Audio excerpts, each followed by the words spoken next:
College में शिकायत की, यूनिवर्सिटी में शिकायत की, राजभवन तक गई, लेकिन कहीं न्याय नहीं मिला। उल्टा आज कार्रवाई किस पर हो रही है?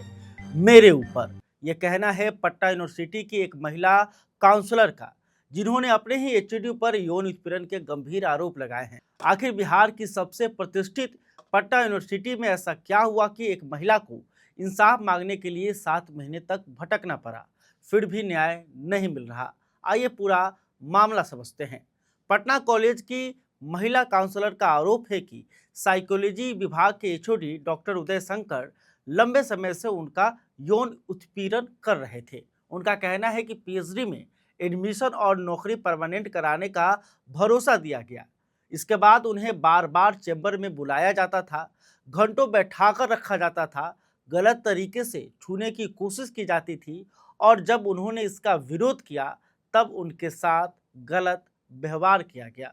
पटना विश्वविद्यालय के अंदर Patna college department of psychology में काउंसलर थे और वहाँ के हेड हैं डिपार्टमेंट ऑफ साइकोलॉजी के हेड डॉक्टर उदय शंकर। वो हमको बहुत हरास करते थे, कभी मेरे स्टाफ्स को टच करते थे, कभी मेरे ब्रेस्ट को टच करते थे और ऐसे बिहेव करते थे जैसे कुछ हुआ ही नहीं। और ये वो बहुत टाइम से करते थे। इतना ही नहीं, ये ऐसा इसलिए करते थे क्योंकि वो जैसे ही हम अपॉइंट हुए वो हमको झांसा देते थे कि तुम्हारा पीएचडी में एडमिशन करवा देंगे इसी यूनिवर्सिटी में और तुमको यहाँ पे परमानेंट करवा देंगे।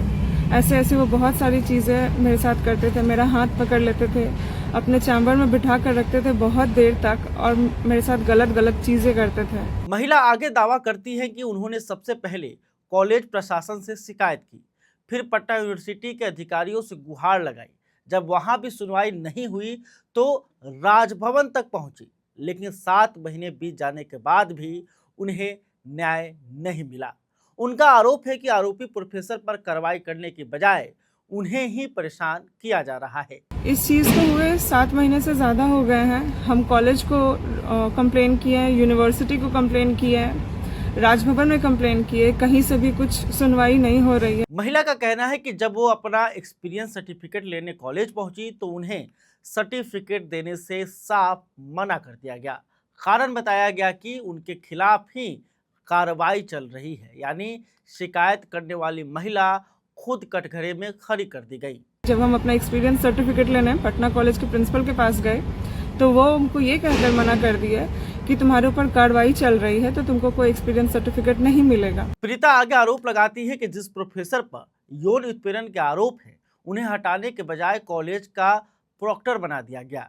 यही वजह है कि अब वो सवाल उठा रही हैं, क्या विश्वविद्यालय प्रशासन आरोपी को बचा रहा है?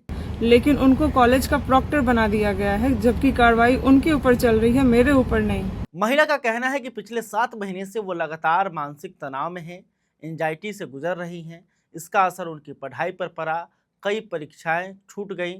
उनका कहना है कि इंसाफ मांगने की कीमत उन्हें अपने करियर से चुकानी पड़ रही है। मेरा जनवरी में ही तबीयत खराब हो गया था, हर चीज़ें खराब हो रही है, हमको एंजाइटी हो रहा है, स्ट्रेस हो रहा है। मेरा पीएचडी चल रहा है बट हम वो कंटिन्यू नहीं कर पा रहे हैं। मेरा 2-3 एग्जाम छूट गया है। इसके वजह से कहीं भी बाहर जाते हैं तो हर लोग बोलता है, कॉलेज भी वापस जाते हैं क्योंकि हम वहीं से पढ़ाई किए हैं, तो वहाँ के टीचर्स हो, स्टूडेंट्स हो, स्टाफ हो, सारे लोग हमको बहुत गंदे नज़र से देखते हैं। मेरे रिश्तेदार में ये सारी चीज़ें पता है, मेरे नेबर्स को पता है ये सारी चीज़ें। वहीं आरोपी प्रोफेसर डॉक्टर उदय शंकर इन सभी आरोपों को गलत बताते हैं। उनका दावा है कि महिला उनसे शादी करना चाहती थी, जब उन्होंने इनकार कर दिया तब उनके खिलाफ शिकायत कर दी गई। यानी दोनों पक्षों के दावे बिल्कुल अलग है। अब सबसे बड़ा सवाल, अगर एक महिला कॉलेज, यूनिवर्सिटी और राजभवन तक शिकायत करने के बाद भी खुद को असुरक्षित महसूस करे तो फिर विश्वविद्यालयों का शिकायत व्यवस्था पर भरोसा कैसे होगा? 7 महीने बाद भी आईसीसी की रिपोर्ट कहाँ है? क्या जांच पूरी हुई? अगर हुई तो कार्रवाई क्यों नहीं? और अगर नहीं हुई तो आखिर देरी किस बात की? इन सवालों का जवाब पटना यूनिवर्सिटी प्रशासन को जरूर देना होगा। खैर, अभी तक आपने हमारे चैनल को सब्सक्राइब नहीं किया तो कर लीजिए।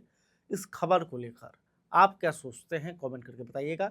वीडियो फेसबुक पर देख रहे हैं तो हमारे पेज को भी फॉलो कर लें। बहुत बहुत धन्यवाद।